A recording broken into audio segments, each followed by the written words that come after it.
ಸಚಿವ ಸ್ಥಾನ ವಿಸ್ತರಣೆ ಆದ ಬಳಿಕ ಕೆಲವೊಂದಷ್ಟು ಶಾಸಕರು ಅಸಮಾಧಾನವನ್ನ ಹೊರಹಾಕೋದಕ್ಕೆ ಶುರು ಮಾಡಿಕೊಂಡ್ರು. ನಾನು ರಾಜೀನಾಮೆ ಕೊಡ್ತೀನಿ, ಈ ರೀತಿಯಾದಂತಹ ಬೆದರಿಕೆಗಳನ್ನ ಕೂಡ ಹಾಕೋದಕ್ಕೆ ಶುರು ಮಾಡಿಕೊಂಡಿದ್ದಂಥದ್ದು.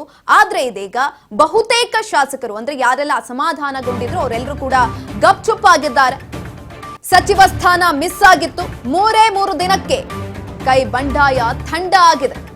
ರೆಬಲ್ ಆಗಿದ್ದಂತ ಬಹುತೇಕ ಕೈ ಶಾಸಕರು ಗಪ್ಚುಪ್ ಆಗಿದ್ದಾರೆ. ಸಿಟ್ಟನ್ನ ಶಮನಗೊಳಿಸುವಲ್ಲಿ ತ್ರಿಮೂರ್ತಿಗಳು ಸಕ್ಸಸ್ ಆಗಿದ್ದಾರೆ. ಡಿಕೆ ಶಿವಕುಮಾರ್ ಅವರು, ಸುರ್ಜೇವಾಲಾ, ಬಿಕೆ ಹರಿಪ್ರಸಾದ್ ಮೂರು ಜನನು ಕೂಡ ಯಾರೆಲ್ಲ ಅಸಮಾಧಾನ ಹೊರಹಾಕ್ತಾ ಇದ್ರು ಅವರೆಲ್ಲರನ್ನು ಕೂಡ ಭೇಟಿ ಮಾಡಿ ಮಾತುಕತೆಯನ್ನ ನಡೆಸಿದ್ದಾರೆ. ಬಂಡಾಯದ ಬೆನ್ನಲ್ಲೇ ವಾರ್ನಿಂಗ್ ನೋಟಿಗೆ ಸಿಎಂ ಡಿಕೆ ತಕ್ಷಣವೇ ದೆಹಲಿಯಿಂದ ಬಂದಿದ್ದಂತಹ ರಾಜ್ಯ ಕೈ ಉಸ್ತುವಾರಿ ಇವರೆಲ್ಲರೂ ಕೂಡ ಹೋಗಿ ಭೇಟಿಯಾಗಿರುವಂತದ್ದು. ಅಸಮಾಧಾನಿತರ ಜೊತೆ ಚರ್ಚೆಯನ್ನ ಕೂಡ ನಡೆಸಿದ್ದಾರೆ ಹರಿಪ್ರಸಾದ್ ಅವರು. ಎಲ್ಲರೂ ಕೂಡ ಮಾತುಕತೆಯನ್ನ ಮಾಡಿರುವಂತದ್ದು. ಮಾತುಕತೆ ಮಾಡಿ ಬೇಡ, ಈ ರೀತಿಯಾಗೆಲ್ಲ ಆಗೋದು ಬೇಡ ಪಕ್ಷದಲ್ಲಿ, ಅವರಿಗೆ ತಿಳಿ ಹೇಳುವಂತಹ ಪ್ರಯತ್ನವನ್ನ ಕೂಡ ಮಾಡಿದ್ದಾರೆ. ಸಿಟ್ಟನ್ನ ಶಮನಗೊಳಿಸೋದ್ರಲ್ಲಿ ತ್ರಿಮೂರ್ತಿಗಳು ಸಕ್ಸಸ್ ಆಗಿರುವಂತದ್ದು. ಈ ಹಿಂದೆನೂ ಕೂಡ ಸುರ್ಜೇವಾಲಾ ಅವರು ಬೆಂಗಳೂರಿಗೆ ಬಂದಂತ ಸಂದರ್ಭದಲ್ಲಿ, ಅಂದ್ರೆ ಯಾವಾಗ ಮೊದಲನೇ ಪಟ್ಟಿ ರಿಲೀಸ್ ಆಗಿತ್ತಲ್ಲ, ಡಿಕೆ ಶಿವಕುಮಾರ್ ಅವರೊಟ್ಟಿಗೆ ಪದಗ್ರಹಣ ಮಾಡಿದ್ರಲ್ಲ, ಆ ಸಂದರ್ಭದಲ್ಲೂ ಕೂಡ ಖಾತೆ ವಿಚಾರಕ್ಕೆ ಸಂಬಂಧಪಟ್ಟಂತೆ ಖಾತೆಗಳು ಶುರುವಾಗಿದ್ವು. ಆಗ ಕೂಡ ಕೆಲವೊಂದಷ್ಟು ಸಚಿವರು ಅಸಮಾಧಾನವನ್ನ ಹೊರಹಾಕ್ತಂತ ಸಂದರ್ಭದಲ್ಲಿ ಸುರ್ಜೇವಾಲಾ ಅವರು ಅವರ ಮನವೊಲಿಸುವಲ್ಲಿ ಸಕ್ಸಸ್ ಆಗಿದ್ರು. ಇವಾಗ ಮತ್ತದೇ ಪ್ರಾಬ್ಲಮ್ ಕ್ರಿಯೇಟ್ ಆಗ್ತಾ ಇತ್ತು. ಬಂಡಾಯ ಏಳುವಂತಹ ಚಾನ್ಸಸ್ ಕೂಡ ಜಾಸ್ತಿಯಾಗಿ ಕಾಣಿಸ್ತಾ ಇತ್ತು ರಾಜ್ಯ ಕಾಂಗ್ರೆಸ್ನಲ್ಲಿ. ಇದೀಗ ಅದೆಲ್ಲವೂ ಕೂಡ ತಿಳಿ ಆಗ್ತಾ ಇದೆ. ಬಂಡಾಯದ ಭುಗಿಲೇಳದಂತೆ ಅಲರ್ಟ್ ಆಗಿದ್ದ ನಾಯಕರು ಶಾಸಕರ ಮನವೊಲಿಸುವಲ್ಲಿ ಸಕ್ಸಸ್ ಆದ್ರ ಹಾಗಾದ್ರೆ ತ್ರಿಮೂರ್ತಿಗಳು ಮುಂದಿನ ದಿನಗಳಲ್ಲಿ ಸೂಕ್ತ ಸ್ಥಾನಮಾನದ ಭರವಸೆಯನ್ನ ಏನಾದ್ರೂ ಕೊಡ್ಲಾಗಿದ್ಯಾ ಅಸಮಾಧಾನಿತ ಶಾಸಕರಿಗೆ? ರೆಬಲ್ ಲೀಡರ್ಗಳಿಗೆ ಮಾತನ್ನ ಕೊಟ್ಟಿರುವ ಹೈಕಮಾಂಡ್ ಕೊಟ್ಟಿರುವ ಚಾನ್ಸಸ್ ತುಂಬಾ ಇದೆ. ಪಕ್ಷದ ವಿರುದ್ಧ ಹೋಗದಂತೆಯೂ ಕೂಡ ಖಡಕ್ ಎಚ್ಚರಿಕೆಯನ್ನ ಕೊಡ್ಲಾಗಿದ್ಯಾ?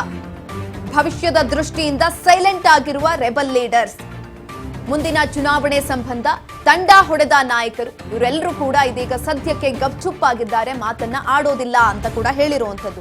ಎಷ್ಟೋ ಜನ ಡಿಕೆ ಶಿವಕುಮಾರ್ ಅವರು ವಾರ್ನಿಂಗ್ ಮಾಡ್ತಿದ್ದಂಗೆ, ಅಂದ್ರೆ ಯಾರಾದ್ರೂ ರಾಜೀನಾಮೆ ಕೊಡೋದಕ್ಕೆ ಬಂದ್ರೆ ಅಫ್ಕೋರ್ಸ್ ನಾನು ಅದನ್ನ ಇಸ್ಕೊಳ್ತೀನಿ, ಖಂಡಿತವಾಗಿಯೂ ಕೂಡ ಅದನ್ನ ನಾನು ತೆಗೆದುಕೊಳ್ತೀನಿ ಅಂತ ಹೇಳಿದ ತಕ್ಷಣ ಬೇಳೂರು ಗೋಪಾಲಕೃಷ್ಣ ಅವರು ರಾಜೀನಾಮೆ ಕೊಡ್ತೀನಿ ಅಂತಿದ್ದವರು ಅದನ್ನ ವಾಪಸ್ ತೆಗೆದುಕೊಳ್ಬಿಡ್ತಾರೆ, ನಾನು ರಾಜೀನಾಮೆ ಕೊಡೋದಿಲ್ಲ ಅಂತ ಅಂತಾರೆ. ಡಿಕೆ ಶಿವಕುಮಾರ್ ಸ್ಟೇಟ್ಮೆಂಟ್ ಆದ ನಂತರ, ತದನಂತರ ನೂತನ ಸಚಿವರೊಟ್ಟಿಗೆ ಒಂದು ಮಾತುಕತೆಯನ್ನ ನಡೆಸಿದ ನಂತರ ಡಿಕೆ ಶಿವಕುಮಾರ್ ಅವರು ಒಂದು ಪ್ರೆಸ್ ಮೀಟ್ ಅನ್ನ ಮಾಡಿ ಅಲ್ಲೂ ಕೂಡ ಯಾರೆಲ್ಲ ಅಸಮಾಧಾನಿತ ಶಾಸಕರಿದ್ರು ಅವರೆಲ್ಲರ ಮನವೊಲಿಸುವಂತಹ ಪ್ರಯತ್ನವನ್ನ ಮಾಡ್ತಾರೆ. ಯಾವ ರೀತಿಯಾಗಿ ಅಂತ ಅಂದ್ರೆ, ಈ ಹಿಂದೆ ನಾವು MLA ಆದಂತಹ ಸಂದರ್ಭದಲ್ಲಿ ಆಗ ಕೂಡ ದೊಡ್ಡ ದೊಡ್ಡ ಲೀಡರ್ಸ್ ಗಳಿಗೆ ಸಚಿವ ಸ್ಥಾನ ಸಿಕ್ಕಿರ್ಲಿಲ್ಲ. ಅವರೆಲ್ಲರೂ ಕೂಡ ಕಾದು ತದನಂತರ ಒಂದೊಳ್ಳೆ ಸ್ಥಾನಕ್ಕೆ ಬಂದಿದ್ದಂಥದ್ದು. ಇವಾಗ ನಾನು CM ಆಗಿದ್ದೀನಿ, ಡಾಕ್ಟರ್ ಜಿ ಪರಮೇಶ್ವರ್ ಅವರು DCM ಆಗಿದ್ದಾರೆ, ನಮ್ಗೆ ಅಷ್ಟು ಸುಲಭವಾಗಿ ಸಿಕ್ಕಿದ್ದಂಥದ್ದಲ್ಲ ಈ ಸ್ಥಾನ ಅನ್ನೋದು. ತುಂಬಾ ವರ್ಷಗಳ ಶ್ರಮ ಹಾಕಿದ್ದೀವಿ, ಪಕ್ಷಕ್ಕಾಗಿ ನಿಷ್ಠಾವಂತರಾಗಿ ದುಡಿದಿದ್ದೀವಿ, ಹಾಗಾಗಿ ಈ ಸ್ಥಾನಮಾನ ಸಿಕ್ಕಿದೆ. ಯಾರು ಕೂಡ ಅಸಮಾಧಾನವನ್ನ ಹೊರ ಹಾಕಬಾರ್ದು. ಎಲ್ಲರೂ ಕೂಡ ಎಲಿಜಿಬಲ್ ಇದ್ದೀರಾ, ಇಲ್ಲಿರುವಂತಹ ಅಷ್ಟೂ ಶಾಸಕರು ಕೂಡ ಎಲಿಜಿಬಲ್. ಆದ್ರೆ ನಾವು ಸಚಿವ ಸ್ಥಾನವನ್ನ ಕೊಡೋದಕ್ಕೆ ರಿಸ್ಟ್ರಿಕ್ಷನ್ ಇದೆ. ಕೇವಲ 33 ಮಂದಿ ಅಂತ ಹೇಳಿದ್ರೆ 33 ಮಂದಿಗೆ ಅಷ್ಟೇ ನಾವು ಸಚಿವ ಸ್ಥಾನವನ್ನ ಕೊಡೋದಿಕ್ಕಾಗತ್ತೆ, ಎಲ್ರಿಗೂ ಕೊಡೋದಿಕ್ಕಾಗೋದಿಲ್ವಲ್ಲ ಅಂತ ಹೇಳಿದಂಥದ್ದು. ಇದೀಗ ಸುರ್ಜೇವಾಲಾ, ಅದೇ ರೀತಿಯಾಗಿ ಡಿಕೆ ಶಿವಕುಮಾರ್ ಅವರು, ಬಿಕೆ ಹರಿಪ್ರಸಾದ್ ಅವರು ಮೂರು ಜನನು ಕೂಡ ಅಸಮಾಧಾನಿತ ಶಾಸಕರನ್ನ ಮನವೊಲಿಸುವಂತಹ ಪ್ರಯತ್ನದಲ್ಲಿ ಸಕ್ಸಸ್ ಆಗಿದ್ದಾರೆ. ಈ ಕುರಿತಾಗಿ ಹೆಚ್ಚಿನ ಮಾಹಿತಿಯನ್ನ ತಿಳ್ಕೊಳ್ತಾ ಹೋಗೋಣ. ನಮ್ಮ ಪ್ರತಿನಿಧಿ ಬಸವರಾಜ್ ಹುಗಾರ್ ನೇರ ಸಂಪರ್ಕದಲ್ಲಿದ್ದಾರೆ. ಬಸವರಾಜ್, ರೆಬಲ್ ಲೀಡರ್ಸ್ ಬಹುತೇಕ ತಣ್ಣಗಾದಂತೆ ಕಾಣಿಸ್ತಾ ಇದೆ. ಯಾಕಂತ ಅಂದ್ರೆ ಬಹುತೇಕ ಎಲ್ಲರೂ ಕೂಡ ರಾಜೀನಾಮೆ ಕೊಟ್ಬಿಡ್ತೀನಿ, ನನಗೆ ಸಚಿವ ಸ್ಥಾನ ಸಿಕ್ಕಿಲ್ಲ ಅಂತ ಅಸಮಾಧಾನವನ್ನ ಹೊರಹಾಕ್ತಾ ಇದ್ರು.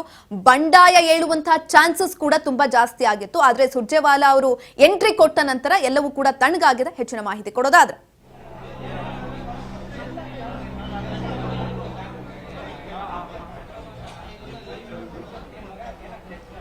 ಸುಕನ್ಯ, ಖಂಡಿತವಾಗ್ಲೂ ಕೂಡ ಸಚಿವ ಸ್ಥಾನ ಕೈ ತಪ್ಪಿರ್ತಕ್ಕಂಥ ಹಿನ್ನೆಲೆಯಲ್ಲಿ ಹಲವು ಹಿರಿಯ ಶಾಸಕರು ಸಹಿತ ತಮ್ಮ ಅಸಮಾಧಾನವನ್ನು ಕೂಡ ಹೊರ ಹಾಕ್ತಾ ಇದ್ರು. ಒಂದ್ ಕಡೆ ಮೌನಕ್ಕೆ ಕೂಡ ಜಾರಿರ್ತಕ್ಕಂಥದ್ದು. ಆದ್ರೆ ಎಲ್ಲ ಒಂದ್ ಕಡೆ ಈ ಒಂದು ಸುದ್ದಿ ತಿಳಿಯುತ್ತಿದ್ದಂತೆ CM ಡಿಕೆ ಶಿವಕುಮಾರ್ ಅವರಾಗಿರ್ಬೋದು, ಮತ್ತೆ KPCC ಅಧ್ಯಕ್ಷರಾಗಿರ್ತಕ್ಕಂಥ ಬಿಕೆ ಹರಿಪ್ರಸಾದ್ ಅವರು, ಮತ್ತೆ ದೆಹಲಿಯಿಂದಲೂ ಕೂಡ ಓಡಿ ಬಂದಿರತಕ್ಕಂತಹ ರಾಜ್ಯ ಕಾಂಗ್ರೆಸ್ ಉಸ್ತುವಾರಿಯಾಗಿರ್ತಕ್ಕಂಥ ಸುರ್ಜೇವಾಲಾ ಆಗಿರ್ಬೋದು, ಮೂವರು ನಾಯಕರು ಸಹಿತ ಯಾವೆಲ್ಲ ಅಸಮಾಧಾನಿತ ಶಾಸಕರಿದ್ದಾರೆ ಅವ್ರನ್ನ ಸಂಪರ್ಕ ಮಾಡುವಂತ ಪ್ರಯತ್ನವನ್ನು ಕೂಡ ಮಾಡಿರ್ತಕ್ಕಂಥದ್ದು. ನಿನ್ನೆಯೂ ಸಹಿತ ಕೃಷ್ಣಪ್ಪ ಅವರನ್ನು ಕೂಡ ಭೇಟಿಯಾಗಿ ಕೂಡ ಚರ್ಚೆ ಕೂಡ ನಡೆಸಿದ್ರು. ಅವರಿಗೆ ಕೂಡ ಅವರ ಪುತ್ರ ಪ್ರಿಯಾ ಕೃಷ್ಣ ಅವರಿಗೆ ಕೂಡ ಮುಂದಿನ ಒಂದು ಉಜ್ವಲ ಭವಿಷ್ಯ ಇದೆ, ಹಾಗಾಗಿ ಮುಂದೆ ಅವರಿಗೆ ಸ್ಥಾನಮಾನ ಕೊಡುವಂತ ನಿಟ್ಟಿನಲ್ಲಿ ಕೂಡ ಅವ್ರನ್ನ ಮನವೊಲಿಸುವಂತ ಪ್ರಯತ್ನ ಮಾಡಿ ಅವ್ರನ್ನೂ ಕೂಡ ವಿಶ್ವಾಸಕ್ಕೆ ತೆಗೆದುಕೊಳ್ಳುವಂತ ಪ್ರಯತ್ನವನ್ನ ಮಾಡಿರ್ತಕ್ಕಂಥದ್ದು. ಇತ್ತ ಟಿ ಬಿ ಜಯಚಂದ್ರ ಅವರಾಗಿರ್ಬೋದು, ದಿನೇಶ್ ಗುಂಡೂರಾವ್ ಆಗಿರ್ಬೋದು, ಎಚ್ ಕೆ ಪಾಟೀಲ್ ಆಗಿರ್ಬೋದು, ಇವರನ್ನು ಸಹಿತ ಕೆಪಿಸಿಸಿ ಅಧ್ಯಕ್ಷರಾಗಿರ್ತಕ್ಕಂಥ ಬಿ ಕೆ ಹರಿಪ್ರಸಾದ್ ಅವರು ಕೂಡ ಭೇಟಿಯಾಗಿ ಅವ್ರ ಜೊತೆ ಒಂದು ಚರ್ಚೆ ಕೂಡ ನಡೆಸಿದ್ದಾರೆ. ಅವರಿಗೆ ಈಗಾಗಲೇ ಸಚಿವ ಸ್ಥಾನ ಕೂಡ ಕೊಟ್ಟು ಹಿಂದೆಯೂ ಕೂಡ ಅವರಿಗೆ ಪಕ್ಷ ಹಲವಾರು ರೀತಿ ಜವಾಬ್ದಾರಿಗಳನ್ನು ಕೂಡ ವಹಿಸಿತ್ತು. ಹಾಗಾಗಿ ತಾವು ಹಿರಿಯರಾಗಿ ಯಾವುದೇ ಕಾರಣಕ್ಕೂ ಕೂಡ ಪಕ್ಷದ ವಿರೋಧ ಚಟುವಟಿಕೆಗೂ ಕೂಡ ಭಾಗಿಯಾಗಬಾರ್ದು ಅಥವಾ ಈ ರೀತಿಯಾಗಿರ್ತಕ್ಕಂಥ ಅಸಮಾಧಾನ ಆಗುವಂತದ್ದು ಸರಿಯಲ್ಲ ಅನ್ನುವಂಥದ್ದನ್ನು ಕೂಡ ಅವರಿಗೆ ತಿಳಿ ಹೇಳುವಂತ ಪ್ರಯತ್ನವನ್ನು ಕೂಡ ಮಾಡಿರ್ತಕ್ಕಂಥದ್ದು. ಹಾಗಾಗಿ ಬಹುತೇಕವಾಗಿ ಯಾವೆಲ್ಲ ಶಾಸಕರು ರೆಬಲ್ ಆಗಿದ್ರು ಅವ್ರನ್ನ ಒಂದು ವಿಶ್ವಾಸಕ್ಕೆ ತೆಗೆದುಕೊಳ್ಳುವಂತ ಪ್ರಯತ್ನವನ್ನ ಕಾಂಗ್ರೆಸ್ ಪಕ್ಷದ ನಾಯಕರು ಮಾಡಿರ್ತಕ್ಕಂಥದ್ದು. ಹಾಗಾಗಿ ಈಗ ಬಹುತೇಕವಾಗಿ ಕೂಡ ಎಲ್ಲ ಸಚಿವ ಸ್ಥಾನ ಕೂಡ ಒಂದು ಭರ್ತಿ ಆಗಿರ್ತಕ್ಕಂಥದ್ದು. ಇನ್ನು ಕೇವಲ ಒಂದು ಸಚಿವ ಸ್ಥಾನ ಇರುವಂತಹ ಅದು ಮಹಿಳಾ ಕೋಟಾದ ಅಡಿಯಲ್ಲಿ ಕೂಡ ಮಹಿಳೆಯರಿಗೆ ಅವಕಾಶ ಮಾಡಿಕೊಡುವಂತ ನಿಟ್ಟಿನಲ್ಲಿ ಕೂಡ ಮುಂದಾಗ್ತಾರೆ. ಆದ್ರೆ ಈ ಒಂದು ನಿಟ್ಟಿನಲ್ಲಿ ಹಿರಿಯ ಕೆಲವು ಶಾಸಕರು ತಮಗೆ ಕೂಡ ಸಚಿವ ಸ್ಥಾನ ಕೊಡಬೇಕಾಗಿತ್ತು ಅನ್ನುವಂತಹ ತಮ್ಮ ಅಸಮಾಧಾನ ಏನಿದೆ, ಅವರ ಕ್ಷೇತ್ರದ ಜನತೆಯೂ ಕೂಡ ಸಾಕಷ್ಟು ಪ್ರತಿಭಟನೆ ಕೂಡ ಮಾಡಲಿಕ್ಕೆ ಮುಂದಾಗ್ತಾ ಇದ್ದಾರೆ.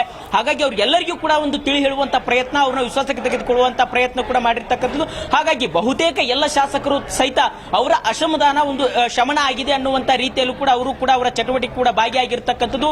ಆದ್ರೆ ಒಂದು ರೀತಿಯಲ್ಲಿ ಸಿಎಂ ಡಿ ಕೆ ಶಿವಕುಮಾರ್ ಅವರು ಮೊದಲು ಖಡಕ್ ಆಗಿರ್ತಕ್ಕಂಥ ಸೂಚನೆ ಕೊಟ್ಟರು, ಅದಾದ ಬಳಿಕ ಸಂಧಾನ ಮಾಡುವಂತ ರೀತಿಯಲ್ಲೂ ಕೂಡ ಮುಂದಾಗಿರ್ತಕ್ಕಂಥದ್ದು. ಸುಕನ್ಯಾ, ಧನ್ಯವಾದಗಳು ಬಸವರಾಜ್ ಹುಗಾರ್ ಹೆಚ್ಚಿನ ಮಾಹಿತಿಗಾಗಿ.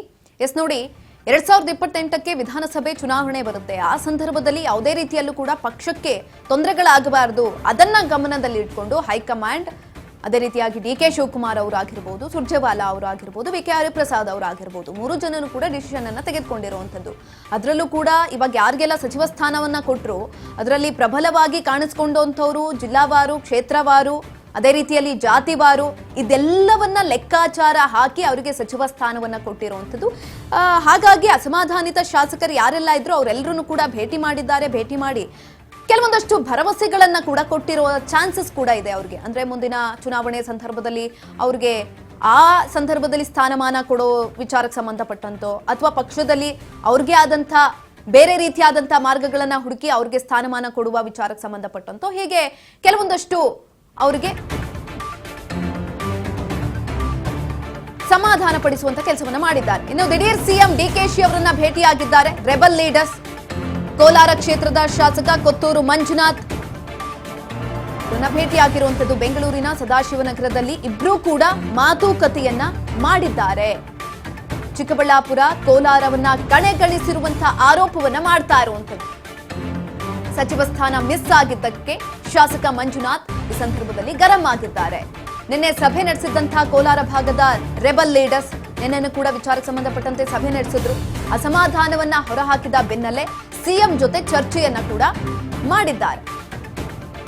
ಕೋಲಾರ ಕ್ಷೇತ್ರದ ಶಾಸಕ ಕೊತ್ತೂರು ಮಂಜುನಾಥ್ ಬೆಂಗಳೂರಿನ ಸದಾಶಿವನಗರದಲ್ಲಿರುವಂತಹ ಡಿಕೆಶಿ ಅವರ ನಿವಾಸಕ್ಕೆ ಹೋಗಿ ಅಲ್ಲಿ ಮಾತುಕತೆಯನ್ನ ನಡೆಸಿರುವಂತದ್ದು. ಒಂದ್ ಕಡೆನಲ್ಲಿ ಎಂಸಿ ಸುಧಾಕರ್ ಅವ್ರಿಗೂ ಕೂಡ ಈ ಸಂದರ್ಭದಲ್ಲಿ ಸಚಿವ ಸ್ಥಾನ ಸಿಕ್ಕಿರ್ಲಿಲ್ಲ, ಅವ್ರಿಗಾದ್ರೂ ಕೊಡಬಹುದಿತ್ತು. ಯಾಕಂತಂದ್ರೆ ಈ ಹಿಂದೆ ಸಿದ್ದರಾಮಯ್ಯನವರು ಇದ್ದಂತ ಸಂಪುಟದಲ್ಲೂ ಕೂಡ ಅವರು ಇದ್ರು. ಈ ಸಂದರ್ಭದಲ್ಲಿ ಡಿಕೆ ಸಂಪುಟದಲ್ಲೂ ಕೂಡ ಅವ್ರು ಇರ್ತಾರೆ ಅನ್ನುವಂತ ನಿರೀಕ್ಷೆ ಕೂಡ ಜಾಸ್ತಿ ಇತ್ತು. ಅವರ ಬೆಂಬಲಿಗರು ಕೂಡ ಅದನ್ನೇ ನಿರೀಕ್ಷೆ ಮಾಡ್ತಾ ಇದ್ರೆ, ಆದ್ರೆ ಅವ್ರಿಗೂ ಕೂಡ ಚಾನ್ಸ್ ಮಿಸ್ ಆಗಿತ್ತು. ಹಾಗಾಗಿ ಕೊತ್ತೂರು ಮಂಜುನಾಥ್ ಅವರ ಹೆಸರು ಕೂಡ ಆ ಸಂದರ್ಭದಲ್ಲಿ ಕೇಳಿ ಬಂದಿದ್ರಿಂದ ಎಲ್ಲರೂ ಕೂಡ ಅಸಮಾಧಾನವನ್ನ ಹೊರಹಾಕ್ತಾ ಇರುವಂತದ್ದು. ಈ ಸಂದರ್ಭದಲ್ಲಿ ಡಿ ಕೆ ಶಿವಕುಮಾರ್ ಅವರು ಕೂಡ ಅವರ ಮನವೊಲಿಸುವ ಪ್ರಯತ್ನವನ್ನ ಮಾಡ್ತಿದ್ದಾರೆ. ರೆಬಲ್ ಆಗ್ಬಿಟ್ಟಿದ್ರು. ನಿನ್ನೆ ಅವರ ಬೆಂಬಲಿಗರು ಯಾರೆಲ್ಲ ಇದ್ರು, ಕಾರ್ಯಕರ್ತರು ಯಾರೆಲ್ಲ ಇದ್ರು, ಅವರು ಕೂಡ ಪ್ರತಿಭಟನೆಯನ್ನ ಮಾಡಿದ್ದಾರೆ ಈ ಸಂದರ್ಭದಲ್ಲಿ.